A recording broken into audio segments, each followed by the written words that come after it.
Parlons Cheval, le podcast de l'Institut français du cheval et de l'équitation. Ok, main gauche, la petite barre au sol, 3 foulées, le petit cœur à l'auche.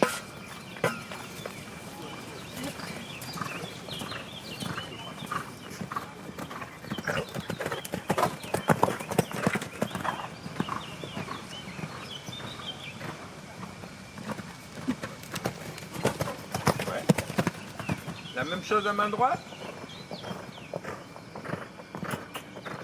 Garde un peu d'activité. Allez. Déverrouille un petit peu tes bras. Bonjour, je suis Laurent Vigneault de l'Institut français du cheval et de l'équitation et aujourd'hui je reçois Arnaud Boiteau, écuyer du Cadre Noir, et on vous parle de l'évolution de la discipline du concours complet d'équitation. Alors Arnaud, je te propose déjà en préambule de présenter ton parcours sportif qui a connu quand même quelques grands succès. Est-ce que tu peux nous donner un peu tes performances ? Mais bonjour à tous, oui, avec plaisir. Donc, je suis écuyer du Cadre Noir depuis 2000, cavalier de haut niveau en concours complet d'équitation. Mes titres majeurs sont une médaille d'or par équipe aux Jeux Olympiques d'Athènes en 2004. J'ai 3 médailles de vice-champion d'Europe par équipe et au total 5 participations sur ce niveau d'épreuve. 3 participations aux championnats du monde, plusieurs titres de vice-champion de France et des participations au fameux concours complet international de badminton en Angleterre, considéré comme la référence dans la matière. Oui, et tu as une grande longévité de parcours à haut niveau, puisque je crois que tu es encore 3e au championnat de France l'année dernière, c'est ça ? Oui, c'est ça, et c'est une particularité de cette discipline, c'est qu'on peut la pratiquer longtemps, que l'âge avancé, j'ai 48 ans, ou au moins jusqu'à 48 ans n'est surtout pas un obstacle, mais plutôt presque un allié par l'expérience acquise, et qu'on a des exemples de champions, je pense à Andrew Hoy, le champion australien qui est médaille de bronze aux derniers Jeux Olympiques de Tokyo en 2021, à 62 ans je crois. Oui, ça c'est assez exceptionnel. Et on n'est pas médaille de bronze aux Jeux Olympiques par hasard, c'est pas un coup de chance. C'est que bon, l'homme est bien préservé, mais que la discipline permet aussi ce genre de particularité. Donc justement, ce qui nous intéresse aujourd'hui dans la longévité de ton parcours à haut niveau, c'est cette expérience pour pouvoir témoigner de l'évolution de cette discipline. Alors, je te propose déjà de redéfinir un peu ce que c'est que cette discipline du concours complet et de nous balayer un peu son historique. Alors le concours complet, on le compare souvent à une forme de triathlon équestre composé de 3 épreuves. Donc une épreuve de dressage qui vise à tester la soumission, le calme, l'écoute et le niveau de dressage basiquement du cheval, conduit par son cavalier, s'effectuant sur ce qu'on appelle un rectangle olympique de 60 mètres par 20. Ensuite, on enchaîne sur une épreuve, l'épreuve la plus singulière de cette discipline, qui est l'épreuve de cross, qui est un parcours à effectuer à une vitesse de 570 mètres par minute, allant entre 5000 et 7000 mètres, avec entre 30 et 50 efforts. Alors évidemment, selon les niveaux 1, 2, 3, 4, 5 étoiles qui sont attribués à la dite compétition. Pour donner une référence, en CSO, on va tourner à 450 mètres minutes à peu près. Oui, c'est ça, oui. Alors la difficulté étant la vitesse en elle-même, et puis la vitesse en sautant. Et surtout en sautant, on y reviendra un petit peu plus tard, en sautant notamment des combinaisons qui nécessitent des freinages importants. Et une 3e épreuve, qui est l'épreuve de saut d'obstacle, qui généralement donc se clôture la compétition, et qui est une épreuve de jumping d'une 12aine d'obstacles avec 2 ou 3 combinaisons et des barres mobiles qui, on le note évidemment déjà, est un peu en opposition avec ce qu'a fait le cheval la veille, puisqu'on lui a demandé de sauter des obstacles fixes qui ne tombent pas par définition. Et donc il y a déjà pour le cheval et par conséquent sur l'entraînement à mener, déjà une antinomie qu'on peut noter. Ouais, alors ça, on y reviendra tout à l'heure. Alors si on se place maintenant dans l'aspect historique, quand est-ce qu'est apparue cette discipline ? L'ancêtre du concours complet, c'est le concours du cheval d'armes. Alors ça sous-entend ce que ça sous-entend, c'est-à-dire que c'est né du monde militaire qui, à la fin du 19e siècle, a imaginé une épreuve. Alors au début, c'était assez loin de ce qu'on connaît maintenant, une épreuve visant à sélectionner, tester le niveau d'endurance et de maniabilité des chevaux destinés à la guerre. Donc ça s'adressait à des chevaux destinés à la guerre, aux militaires, et à noter que pour la première fois, en 1912, la discipline de concours complet a été olympique, inscrite aux Jeux olympiques de Stockholm, sous une forme qui était très éloignée de ce qu'on connaît aujourd'hui, puisque c'était éminemment un test d'endurance et de résistance qui allait jusqu'à plus de 80 km. Ouais. Plus de 80 km, c'est ce qui paraît complètement énorme et impressionnant par rapport à ce qu'on fait maintenant. Il y avait déjà une pseudo-épreuve de dressage, et je dis pseudo parce qu'on peut imaginer ce que pouvait être le dressage, surtout qu'il était placé le lendemain de la fameuse épreuve d'endurance, et une espèce de petit bout de jumping aussi, qui était de la même manière très éloigné de ce qu'on connaît aujourd'hui. Alors tout ça, bien sûr, a évolué. À noter qu'en 1924, c'est une date assez importante parce que c'est l'année à partir de laquelle on a imaginé l'ordre des tests dressage, cross, saut d'obstacle. Et cet ordre-là, évidemment, paraît... c'est déjà celui qu'on connaît aujourd'hui. Oui.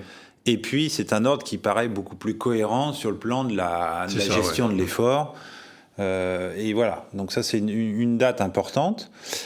Dans les années 60, on a autorisé, et seulement dans les années 60, les femmes et les civils à participer aux compétitions. Donc ça, c'est pas tant sur la discipline et ses règles que sur les personnes à qui ça s'adressait. Et puis dans les années 90, on a, évidemment, la pratique augmentant et le niveau s'améliorant. On a vu une évolution principalement sur l'épreuve de cross, où pour répondre à l'augmentation du niveau technique des couples, on a été obligé de trouver des moyens de rendre les crosses un peu plus techniques, puisqu'il n'était évidemment pas question de les rendre plus dangereux. Et donc on a développé une catégorie d'obstacles à front resserré qu'on appelle les obstacles directionnels. D'accord. Pour répondre à l'axe central qui est la sécurité, et déjà apparaissant la notion de bien-être animal, tout ça dans le but d'éviter des accidents. Justement, alors ça, c'est des points qu'on va développer maintenant sur l'évolution proprement dite de la discipline. Donc là, tu as commencé à l'aborder. Donc on voit apparaître ces obstacles directionnels, j'ai envie de dire, et puis il y a un autre élément qui viendra ensuite, c'est les obstacles cassables, entre guillemets. Ouais. Alors là, dans ces années-là, on n'avait pas du tout on n'avait pas eu cette idée. À noter quand même que toujours dans l'évolution, il y a une date qui est vraiment très très importante, c'est les Jeux Olympiques de 2004 à Athènes. Les fameux où tu es médaille d'or. Voilà, c'est ça, puisque pour la première fois, on perd le format qui se pratiquait depuis les années 20-30, qui était une épreuve de cross qui en fait s'appelait une épreuve de fond composée d'un premier routier au trot, d'une épreuve de steeplechase au galop, d'un deuxième routier et d'un cross, donc 4 épreuves en une, à un cross seul et unique. Alors ça, c'est un changement absolument radical qu'on a connu ces dernières années, puisque pour répondre au triptyque, sécurité des pratiquants, bien-être des animaux, coût d'organisation.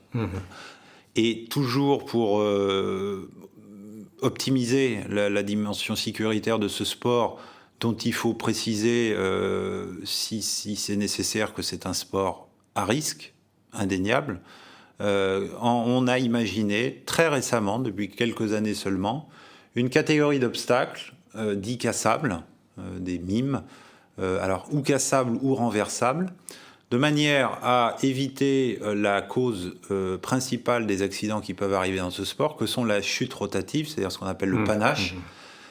Le cheval se loupe, accroche l'obstacle, par définition qui ne tombe pas, et fait une espèce de soleil autour de l'obstacle, et dans le pire des cas, retombe sur son cavalier. Ouais. Voilà. Oui, Donc c'est pour malheureusement éviter arrivé. ces chutes contre lesquelles on n'a trouvé aucune parade par l'équipement, je pense aux gilets airbag ou autres moyens, la seule idée qu'on ait eue et qui s'avère assez bonne, puisqu'on a des exemples qui se sont passés récemment pour lesquels il paraît assez évident que le fait que l'obstacle est cassé a évité le pire. La solution qu'on a trouvée, actuelle, et qui tend vraiment à se développer toujours plus, de rendre des crosses qui soient plus complètement faits d'obstacles fixes, mais cassables si en cas de mauvaise monte ou en cas d'un loupé du cheval qui peut évidemment arriver. N'oublions pas que nous sommes avec 2 êtres vivants et avec toutes les... Est-ce qu'il n'y a pas une antinomie là, avec en fait le cheval qui est habitué finalement à ces parcours de cross fixe, qui pourrait peut-être, s'il s'apercevait que ces obstacles sont cassables, peut-être se négliger, je ne sais pas, il y a une interrogation là-dessus? Alors c'est une réflexion qui est très pertinente et qui d'ailleurs est le moyen qu'ont certains opposants à cette évolution d'argumenter en disant que si on apprend aux chevaux que les obstacles sont pas si fixes que ça, ils vont se négliger. Quand ils seront fatigués, ils feront plus l'effort de bien les sauter, etc. Alors, la parade qu'on a trouvée à ça, puisqu'il y a une déviance qui est facile aussi à imaginer, c'est que les cavaliers montent en prenant plus de risques, sachant que l'obstacle est cassable. Donc la parade qui a été trouvée, mais qui est aussi est la cause de beaucoup de questions en ce moment, c'est de rendre la faute d'un obstacle cassé pénalisée en termes de points. Pénalisé comme sur un parcours d'obstacles finalement. Voilà. Et l'exemple le plus concret, parlant, récent qu'on ait eu, c'est le cas de Michael Jung, le cavalier allemand qui était déjà médaillé d'or individuel olympique à Londres, qui aurait probablement dû gagner les Jeux Olympiques en individuel de Tokyo en 2021, mais qui a renversé un obstacle cassable sans pour autant que la manière de monter, évidemment, et voire même le cheval ait négligé l'obstacle, a renversé, a pris 11 points, puisque c'est 11 points, et a probablement été privé de ce que personne n'a jamais fait, c'est-à-dire un double titre individuel olympique. Alors on a l'impression qu'on est un peu quand même à la croisée des chemins parce que donc dans ces évolutions récentes, on a 2 derniers événements, la badminton, Brahman, où on a senti encore une autre évolution sur ce parcours de cross. Tu peux nous en dire un mot? Oui, alors j'ai le sentiment que la discipline se cherche un petit peu en ce moment, partagée entre un souci permanent et accru de la sécurité des chevaux et des hommes, et l'envie de faire que cette discipline ne soit pas dénaturée pour autant, en la rendant trop facile. Parce qu'il est bien évident, c'est comme si on demandait aux coureurs du Tour de France, en espérant éradiquer le dopage, de faire des étapes de 25 km par jour. Alors c'est sûr, on n'aurait sans doute pas besoin de se doper. Je suggère pas que les gens se dopent, mais c'est la manière dont on attaque ce genre de problème. On se cherche, c'est-à-dire que comment éviter les accidents en restant sélectif et en produisant un résultat sportif qui soit au prorata de la valeur de chacun. Et en ce moment, j'ai le sentiment qu'on cherche, j'ai le sentiment que sous prétexte que les obstacles, ou la plupart, pas tous, sont cassables, eh bien, on retombe un petit peu dans des difficultés qui sont importantes, où le test de franchise et de courage est remis à nouveau fortement on l'a vu à en avant. badminton. Et fort est de constater que le nombre de chutes à badminton ou à Brahman récemment nous semble trop important.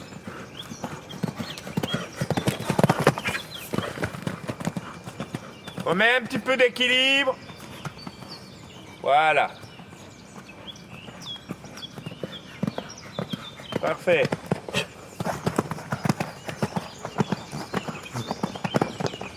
Ok. Tu pars assez bien, tu vois? Saute très très bien ton numéro 1.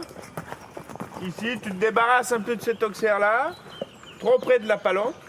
Très bien dans cette ligne-là. Tu te débarrasses encore une fois du bidet. Tu rectifies ici. Et par contre, on a une foulée de plus pour aller sur le clip. Qui ne me gêne pas, c'est assez bien fait. Il faudrait quand même qu'on arrive à lui faire ces 6 foulées. Par contre, elle saute très bien là. Non, question pour moi.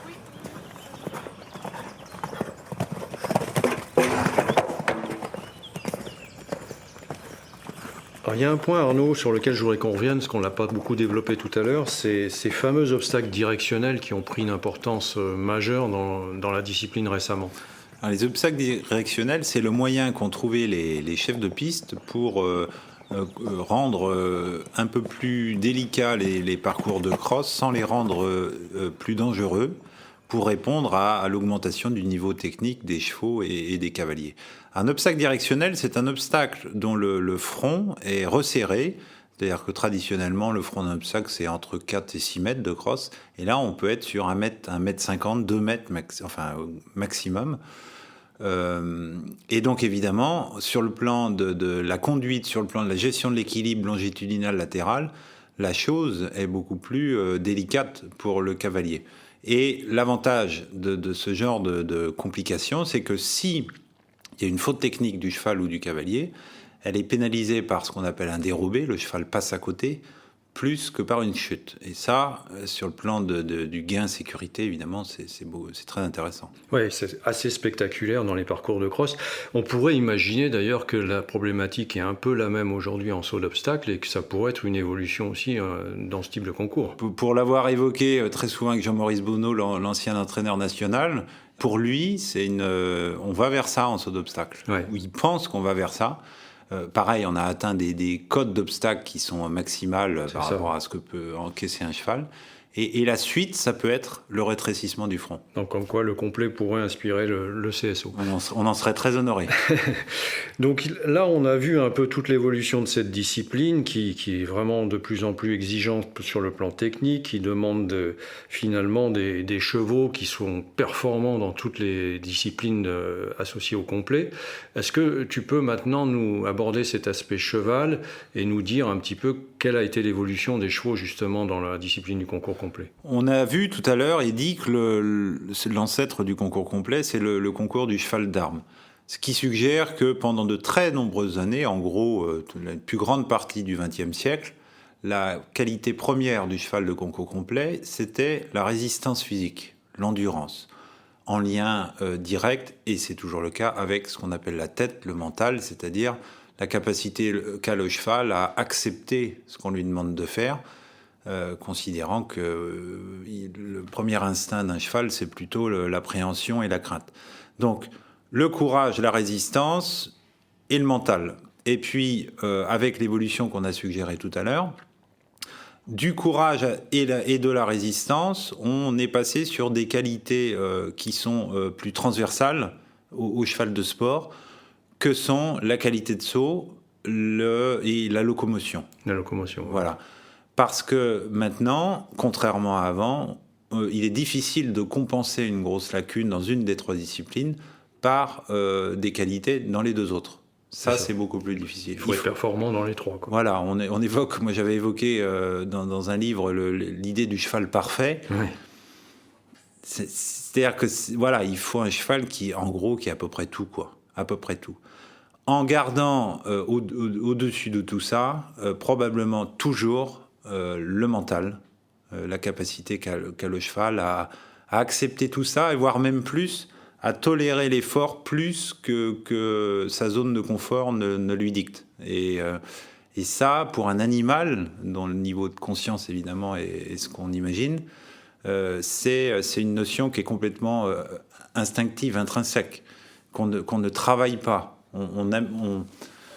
On favorise l'adhésion du cheval, on fait tout pour, mais si le cheval n'accepte pas la contrainte des différents efforts qu'on lui demande, on ne le forcera pas. Donc il y a un moment, il faut du bon vouloir. Sur le plan génétique, on avait autrefois des chevaux quasiment des pur sang, ou voire parfois des anglo-arabes. Aujourd'hui, ça aussi, ça a évolué. Logiquement, puisque on sait très bien que la qualité de la locomotion et la qualité de saut, très souvent, découlent du niveau de force, des capacités physiques du cheval sur le plan de la force physique. Donc forcément, génétiquement, l'impact, c'est qu'on va être sur des croisements qui vont intégrer davantage des chevaux avec de la force, des chevaux étrangers, du sel français, dont il faut quand même ne pas oublier qu'ils sont d'autant plus efficaces dans la transmission qu'ils sont croisés avec ce qu'on appelle des courants de sang, puisque le cheval moderne, quand même, c'est un cheval qui garde beaucoup de sang, d'énergie, Oui, ça d'influx, reste très important quand même. une espèce d'énergie, de tonicité dans l'effort qui sert toutes les disciplines, et évidemment en premier lieu le cross. Alors, comment on détecte un bon cheval de complet ? C'est assez difficile, c'est pour les raisons qu'on vient d'évoquer, puisqu'on parle en gros d'un nombre très important de qualités. C'est difficile parce que la dimension physiologique, c'est-à-dire la capacité de résistance et de vitesse du cheval est assez difficile à imaginer tant qu'il n'a pas été mis en situation. Dans son jeune âge, oui. Autant en saut d'obstacle, un cheval en liberté à 3 ans qui saute 1m80, on peut imaginer que ça va faire un bon sauteur. Un cheval qui trotte remarquablement bien, on peut imaginer que ça sera un cheval qui aura de la locomotion. Mais pour le cheval de complet, la capacité à galoper à 570 mètres minutes pendant 12 minutes, ça, c'est très difficile à anticiper, à deviner.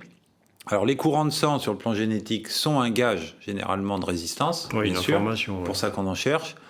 Voilà, donc le bon cheval de concours complet à 3 ans, c'est un cheval qui présente une homogénéité dans les qualités transversales que sont qualité de saut, locomotion, énergie.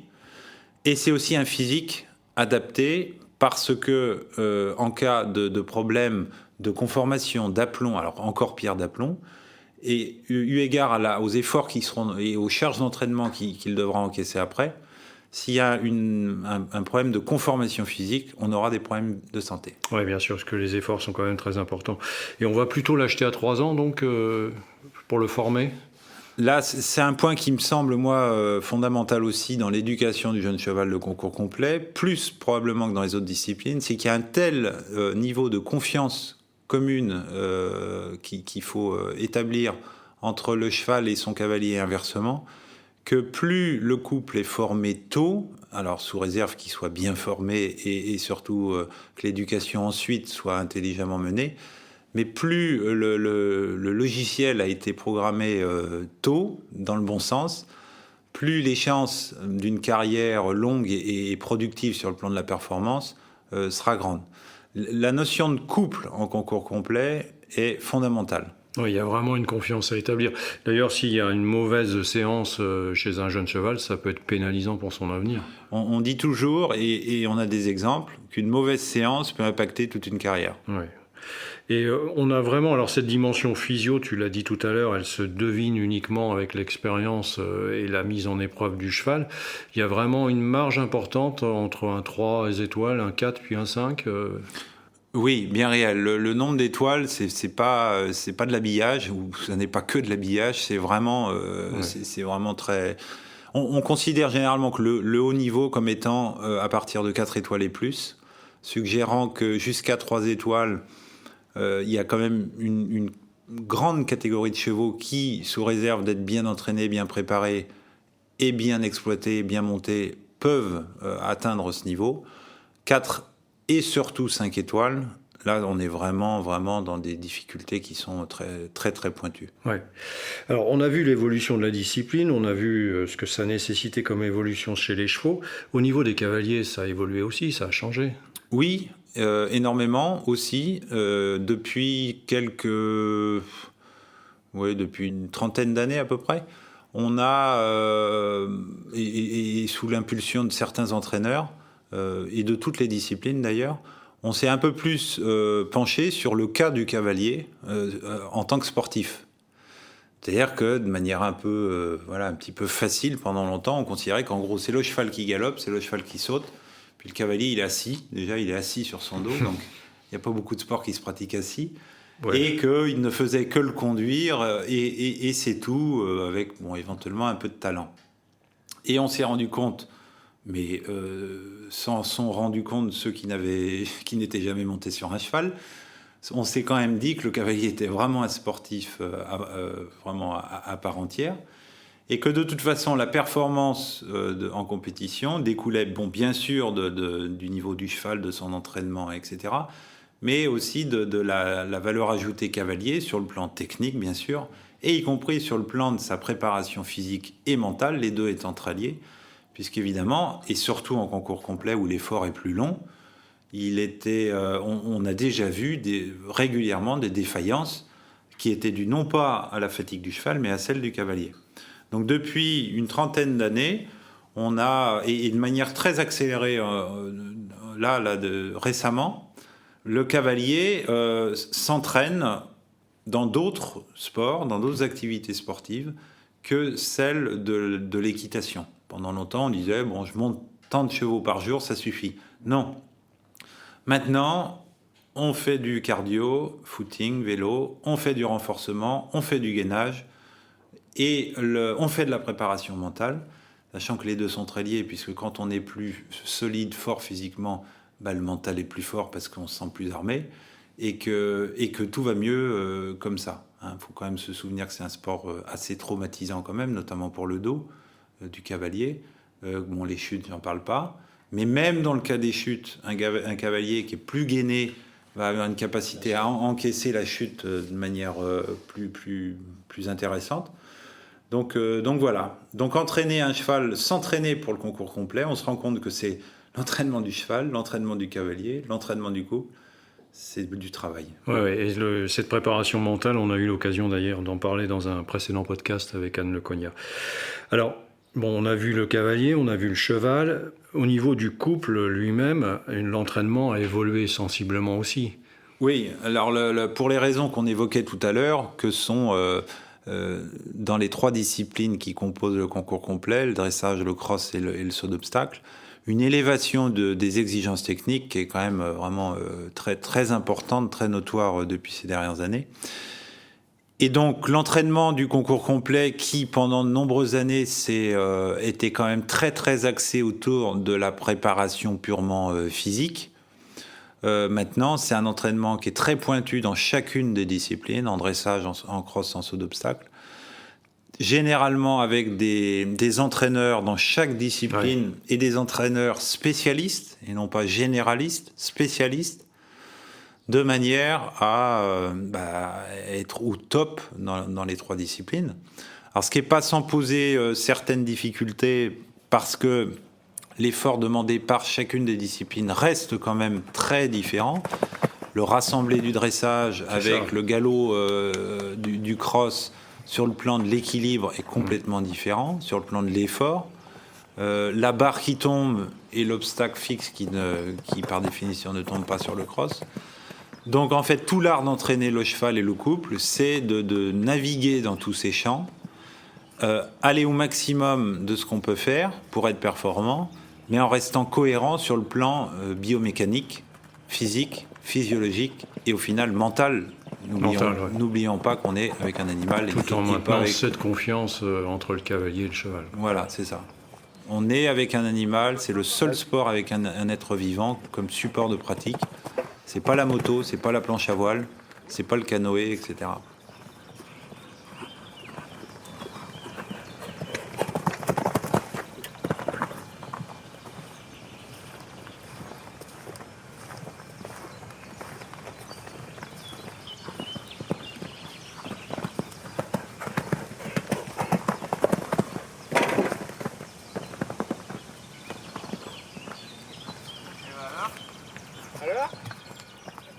Alors c'est du extra. Et là, il t'amène, tu vois, là, il sort du tournant. Quand je mets la jambe, ça repart. T'en as sur le pied, hein. Faut garder ça, hein. La détente comme ça, il faut bien le provoquer, même si tu as 4-5 sauts où c'est un peu... Ok. Ça saute un petit peu aux yeux, c'est pas grave. Là, après, du coup, il est super disponible. Ouais. Tu vois, là, il t'amène... Ouais, c'est plus facile. J'ai l'impression, ouais. Ça, c'est du super boulot. J'aime bien travailler avec des professionnels. Alors, maintenant qu'on a brossé un peu toute cette évolution de la discipline, je voudrais qu'on resitue un peu la France en tant que nation par rapport aux autres dans ce sport. C'est quand même une nation qui domine cette discipline depuis un certain nombre d'années, non ? J'irai pas jusqu'à dire qu'elle domine, puisque même si la France a un nombre de médailles ces dernières années qui est très important, mais elle est dans les nations dominantes, incontestablement. C'est difficile de ne pas évoquer l'Angleterre, qui est quand même le pays de la discipline, et j'ai envie de dire plus que jamais depuis quelque temps. Mais c'est vrai qu'en France, on a quand même amassé un certain nombre de médailles Je crois que Thierry Touzin, l'entraîneur actuel, doit être à plus de 25, je crois. Ouais, c'est un score exceptionnel. Avec notamment, évidemment, deux médailles d'or olympiques par équipe, qui est le Graal. Bon, les Jeux olympiques, c'est le Graal, et la médaille d'or par équipe, quelque part, ça couronne le collectif. Donc c'est vraiment... c'est le top. On rappelle que la France est encore médaille de bronze à Tokyo. Et médaille de bronze. Et médaille d'or à Rio en 2016, juste avant. Hein. Oui, complètement. Donc dans les très bonnes nations, avec un réservoir de pratiquants et de chevaux qui reste un petit peu inférieur. Et d'ailleurs, de là vient tout le mérite de l'encadrement, inférieur aux pays très dominants que sont l'Angleterre, l'Allemagne, les États-Unis et l'Australie, Nouvelle-Zélande. Et on a un élevage qui nous aide beaucoup aussi, non, également. Alors on a un très bon élevage donc, qui a vraiment été couronné de succès aux derniers Jeux olympiques à Tokyo en 2021, avec 7 chevaux dans les 10 premiers qui étaient des chevaux nés en France. Donc là, ça a été un coup de projecteur remarquable sur cet élevage français. Alors la difficulté, c'est que évidemment, maintenant les étrangers viennent nous les acheter plus que jamais, avec souvent des capacités financières qui sont supérieures à ce qu'on peut avoir. Donc c'est bien, mais c'est un problème quand même. Oui, parce que l'aspect financier, c'est pas le point le plus positif de la France sur cette discipline. Non, voilà. Alors c'est un peu les enjeux auxquels doivent se confronter les cavaliers français, c'est-à-dire que cette discipline, aussi fantastique, fabuleuse, intéressante et passionnante soit-elle, on a du mal à la médiatiser. Et de ce fait, on a du mal à générer ou à faire émerger suffisamment d'investisseurs pour faire que le cavalier professionnel français de concours complet soit vraiment un cavalier professionnel, c'est-à-dire puisse vivre directement de la pratique de son sport, comme un tennisman, comme un footballeur, Absolument. Avec évidemment toutes les proportions gardées. Ça n'est pas le cas, ou quasiment pas le cas. Ça sous-entend que le cavalier français de concours complet, aussi doué soit-il, doit construire un système économique qui lui fasse avoir d'autres rentrées d'argent via le coaching, via le commerce. Mais évidemment, le temps qu'on passe à faire du coaching, c'est du temps qu'on passe pas à s'entraîner. Bien sûr. Et le cheval qu'on vend, c'est un cheval qu'on n'a plus à monter en compétition et donc pour performer. On sait quand même qu'il y a une nation qui domine largement, c'est l'Angleterre, que tu connais bien d'ailleurs, je crois. Oui, j'ai passé 2 années dans ce pays pour me former, chez Andrew Nicholson, un grand cavalier néo-zélandais installé là-bas, où j'ai pu voir combien le sport du concours complet, la discipline du complet était incroyablement développée dans ce pays, aussi bien sur le nombre de participants que de compétitions, et générant un système économique beaucoup plus fort, permettant aux cavaliers professionnels les plus pointus d'être réellement professionnels, c'est-à-dire de vivre très directement de l'entraînement et de la pratique de compétition à haut niveau. Mais on imagine bien que là, il y a une différence dans la possibilité au quotidien de tout axé sur la performance qui est grande entre nos deux pays. Le système économique est beaucoup plus fort et générant davantage là-bas, avec des investisseurs qui sont plus fortunés. Et effectivement, c'est le double effet qu'on subit, c'est qu'en plus, ils ont la capacité de venir acheter nos chevaux plus cher que ce qu'on est capable de faire. Alors on arrive à la conclusion de cet entretien, Arnaud. Si j'avais 3 points à retenir sur cette évolution de la discipline, on a bien vu déjà, en premier point, je pense, l'aspect sécurité, bien-être et puis coût, qui a une incidence sur la discipline, son évolution. Ouais. Qu'est-ce que tu peux nous rappeler là-dessus ? C'est effectivement le triptyque qui mène l'évolution et qui va conditionner, j'ai envie de dire, notre sort dans les années qui viennent. Alors pourquoi j'utilise ce terme ? Parce que il est absolument capital que ce sport, cette discipline reste olympique. Et si je un point qui est souvent remis en question. C'est que c'est régulièrement remis en question. Alors pour les Jeux de Paris 2024, c'est bon. Mm-hmm. Pour les Jeux de 2028, Los Angeles, l'équitation est maintenue, mais ça ne veut pas forcément dire que les 3 disciplines olympiques actuelles le sont. Donc ça, il faut quand même faire attention à ça. Et que faire pour que cette discipline reste olympique, parce qu'elle le mérite vraiment. Et puis derrière ça, je pense que c'est une question de survie, hein, parce qu'un sport qui n'est plus olympique, c'est plus la même médiatisation. Ouais. Je pense qu'effectivement, ça va passer par le triptyque, hein, plus de sécurité, le respect de l'animal, puisque c'est un enjeu sociétal qui est au centre de tout maintenant, et il n'y a aucun jugement là-dedans, c'est très bien, mais à nous de nous adapter. Et puis la dimension, peut-être en léger arrière-plan quand même, la dimension co de l'organisation, puisque c'est ce sur quoi on a le plus la main au final quand même. Merci Arnaud, un dernier point à ajouter ? Un dernier point à ajouter, me faire une fois de plus le grand défenseur de cette fantastique discipline.